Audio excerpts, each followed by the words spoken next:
இப்ப நம்ம வள்ளலாரினுடைய மூலிகை கண்காட்சி அரங்கத்தையும் புத்தக பதிப்பகம் அரங்கத்தையும் பார்த்தோம்.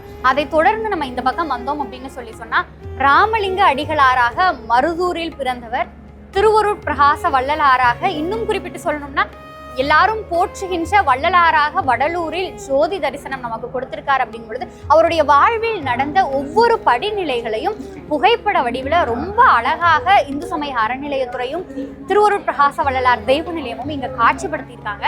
இந்த புகைப்படங்கள் ஒன்னொன்னும் பார்க்கறதுக்கு அப்படியே தத்ரூபமா அவருடைய வாழ்க்கையில் நடந்த விஷயங்களை நம்ம நேரடியா போய் பார்க்கிற மாதிரியும் அந்த புகைப்படங்களை நம்மளோடு கனெக்ட் பண்ணிக்கிற மாதிரியும் இந்த புகைப்படங்கள் எல்லாமே இருக்கு.